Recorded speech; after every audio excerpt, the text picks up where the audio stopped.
Le 29 mai dernier, la Cour suprême aggrave le verdict. Ce ne sera pas la perpétuité, mais la condamnation à mort. Le porte-parole de la plus haute instance judiciaire du pays justifie très sereinement le recours à la peine capitale. Dans ce pays musulman, la lutte contre le trafic de drogue est une priorité. Et selon lui, Serge Atlaoui est lourdement impliqué dans l'affaire. Nous estimons que Serge Atlaoui est un spécialiste. C'est un trafiquant indonésien qui l'a fait venir exprès en Indonésie pour fabriquer des produits stupéfiants. Il était accompagné d'un Néerlandais, Nicolas Garnick. Ils ont été embauchés tous les deux pour leur savoir-faire dans la production d'ecstasy. Ces personnes sont des experts.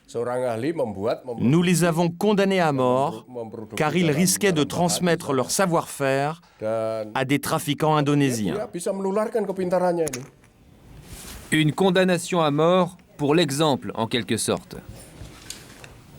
Depuis sa prison, Serge Atlaoui est lui persuadé qu'on a cherché à gonfler l'affaire.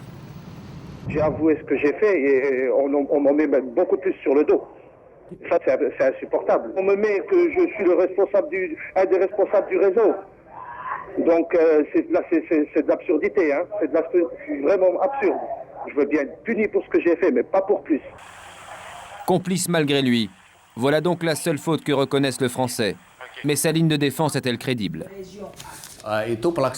Cette exécution n'aura lieu qu'après l'accord du président de la République. Le peloton d'exécution sera composé de 12 tireurs. Et parmi les 12 qui vont tirer, un seul tirera à balles réelles. Les 11 autres utiliseront des balles à blanc.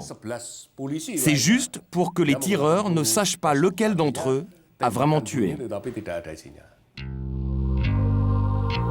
Dernier espoir pour Serge, une grâce présidentielle. Depuis 1980, l'Indonésie a procédé à l'exécution de 40 condamnés à mort.